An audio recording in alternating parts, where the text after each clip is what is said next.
Welcome guys, GK MCQ gem के channel में आपका बहुत बहुत स्वागत है। सब्सक्राइब कीजिए जीके एमसीक्यू जेम के चैनल को और पाते रहिए non stop physics chemistry biology का multiple choice question daily of course. ठीक है, यहाँ पर जो दिया हुआ है पहला क्वेश्चन बहुत ही इंटरेस्टिंग और इम्पोर्टेंट है और आपको पता है कि नॉन स्टॉप आपको इस चैनल पर फिजिक्स केमिस्ट्री बायोलॉजी के क्वेश्चन मिलते रहते हैं।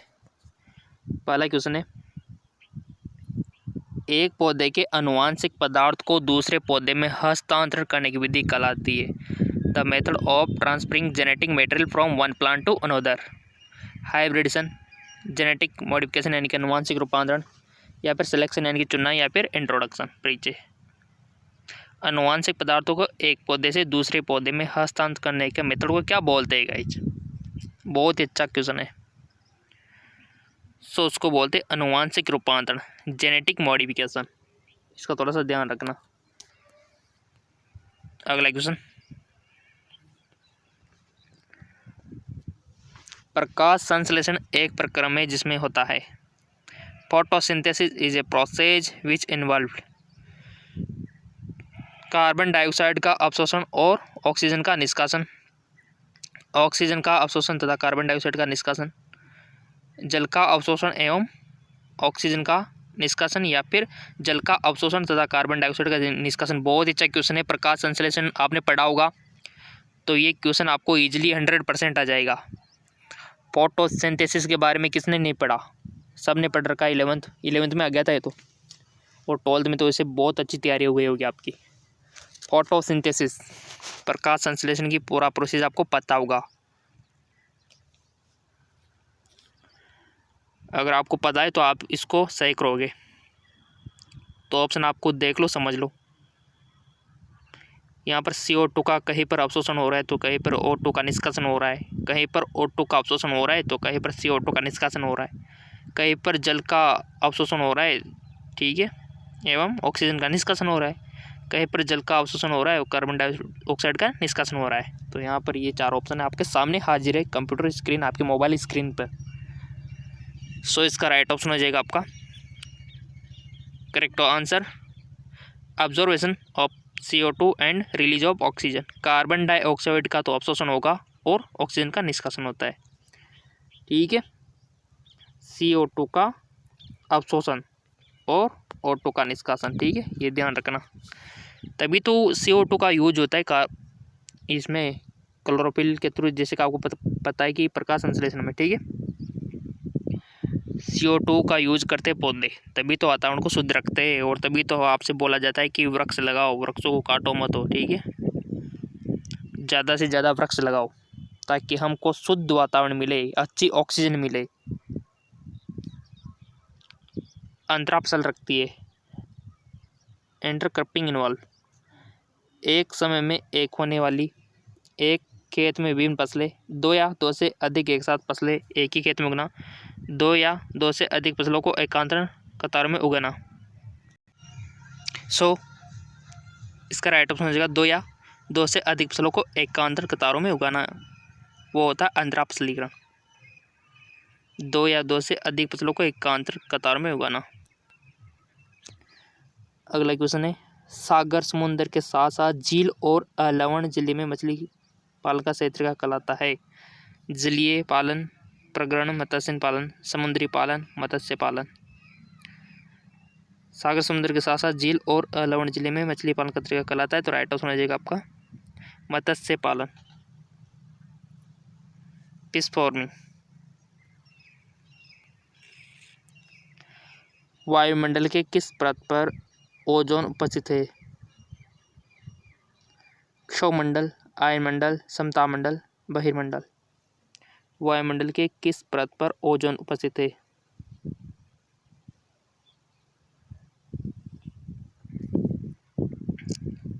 बताओगे ना आपको वायुमंडल की परतों के बारे में?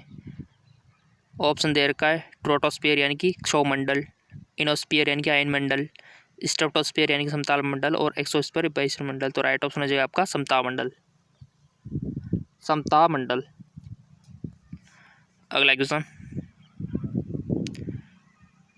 निम्नलिखित गैसों में से कौन सी गैस निःश्वासन लेने पर अधिक जहरीली मानी जाती है? बहुत अच्छा क्वेश्चन है। Which of the flowing gas is consider highly poisoning? CO2, ozone, carbon monoxide, methane.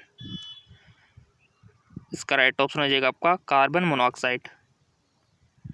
Carbon monoxide CO haemoglobin से कंबाइन होके बहुत ही ये पॉइजनिंग बनाती है, जो कि हानिकारक है। अगला क्वेश्चन, कंबाइन हो जाती है गाइस ये हीमोग्लोबिन से। निम्नलिखित में से कौन सा जैव निम्नीकरण नहीं है? Option first paper, option second plastic, कपड़ा, वनस्पति पदार्थ। Right option is plastic. Next question, समुद्र तल से क्षोभमंडल तक की ऊंचाई लगभग कितनी है? The height of the troposphere from the sea level approximately आपको बताना है। 0 to 10, 20 to 50, 50 to 60, 10 to 20। Right option is 0 to 10। Next, सूर्य की किरणों के ऊष्मीय प्रभाव का क्या कारण है? The heating effect of the sun rays in due to infrared यानी कि अवरक्त किरणें, पराबैंगनी किरणें, द्रव्य किरणें या फिर सूक्ष्म तरंगें। राइट ऑप्शन अवरक्त किरण यानी कि इंफ्रारेड रेज। नेक्स्ट, अम्लीय वर्षा का कारण है? Acid rain is cause due two sulphur के ऑक्साइड, नाइट्रोजन के ऑक्साइड, कार्बन के ऑक्साइड, उपयुक्त भी।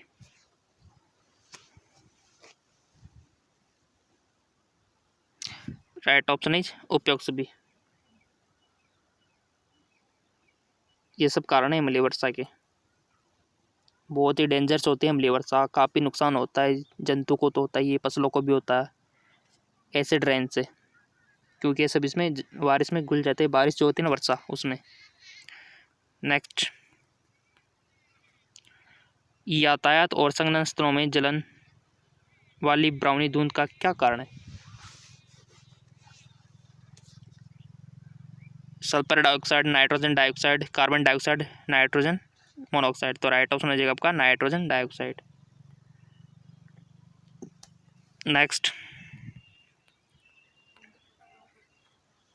थोड़ा सा एडजस्ट कर लेते हैं। निम्नलिखित में से कौन सा विज्ञान की शिक्षा का उद्देश्य नहीं है? अधिगम्यता के अवलोकन के कौशल को विकसित करना, या फिर अधिगम्यता में जिज्ञासा को बढ़ाना, पुराने रीति रिवाज और अंधविश्वास को बनाए रखना, अधिगम्यता की खोज में भावनाओं को जागृत करना। तो इसका राइट ऑप्शन हो जाएगा पुराने रीति रिवाज और अंधविश्वास को बनाए रखना।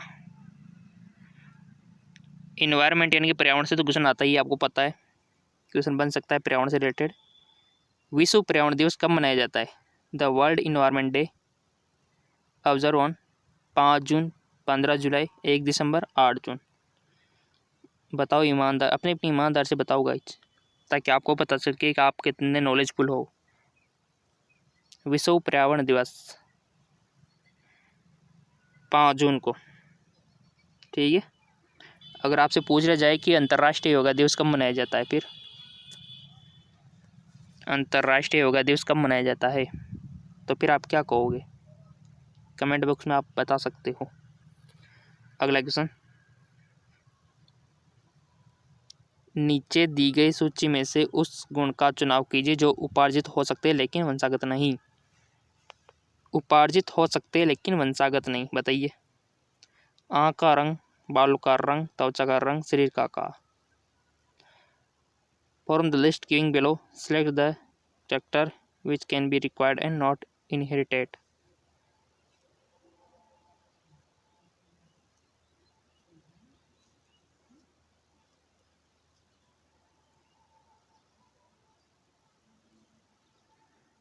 उपार्जित हो सकते हैं लेकिन वंशागत नहीं।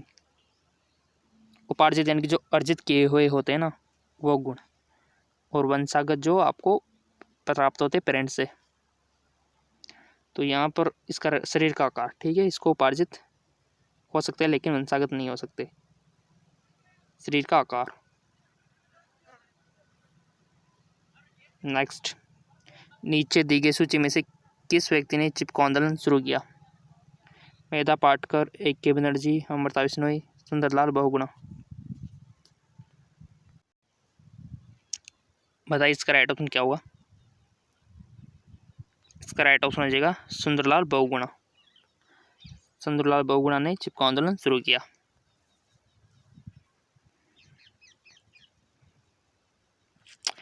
कीट और चमगादड़ के पंख होते हैं एनालॉगस विषम जातीय, होमोलॉगस समजातीय, वेस्टिकल यानी कि अवशेष, या फिर समान भूमि संरचना। राइट ऑप्शन इज विषम जातीय, एनालॉगस। रेशम के कीड़े के जीवन की सही विकास अवस्था बतानी है आपको। अंडा, प्यूपा, सुंडिवेशक, एग, प्यूपा, कैटरपिलर, या फिर अडल्ट। रेशम कीड़े के जीवन का सही विकास अवस्था आपको बतानी है। सो राइट ऑप्शन है आपका अंडा, सुंडा, प्यूपा यानी कि एग, कैटरपिलर, प्यूपा, अडल्ट। ठीक है, करेक्ट ऑप्शन हो जाएगा इसका आपका। हाँ जी हाँ, बिल्कुल। यहाँ पर आप देख सकते हो एग, उसके बाद कैटरपिलर, प्यूपा और अडल्ट। नेक्स्ट, 4 विद्यार्थी, देखो ये 4 विद्यार्थी ABCD मच्छर के जीवन चक्र के सही अवस्था में पोषण की आदत का अवलोकन करते हैं। उनमें अवलोकन की उस अवस्था में जिसमें 2 प्राणी दूसरे का पोषण करते हुए वयस्क, लार्वा, प्यूपा, उनमें से कोई नहीं, तो राइट ऑप्शन होगा वयस्क। अगला क्वेश्चन, एक बीजपत्रीय पौधों की जड़ और पत्तियां होती है रेशेदार जड़ और समांतर शिराविन्यास, रेशेदार जड़ और जालिकारूपी शिराविन्यास, अपस्थानिक जड़ और जालिकारूपी शिराविन्यास, मूसला जड़ और जालिकारूपी शिराविन्यास। तो राइट ऑप्शन हो जाएगा रेशेदार जड़ और समांतर शिराविन्यास। निम्नलिखित दिए गए समूह में कौन सा वैज्ञानिक दृष्टिकोण है? एक ही दृष्टिकोण पर अधिधर्मी और सख्त, निर्णय लेने में अंधविश्वास और पक्षपात, तर्कसंगत और विवेकहीन, खुला। देखो ये जी के टाइप है, इसको आप छोड़ सकते हो। इसका राइट ऑप्शन हो जाएगा खुलापन, पूर्वाग्रहण से और छुटकारा। ठीक है, अगला क्वेश्चन, आकाश में मांसपेशी की स्थायी स्लाइड देखी, कौन सा अपघटक स्लाइड में नहीं होगा? केंद्रक, गहरा बैंड, हल्का बैंड, ध्रुमिका। सो ध्रुमिका नहीं होगा यानी कि डेंड्राइट। और जेके लोंजो को अभी तक फॉलो नहीं किया तो फॉलो कर लीजिए।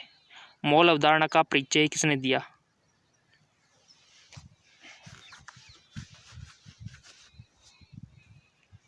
Dalton, Berzelius, Avogadro, Thompson.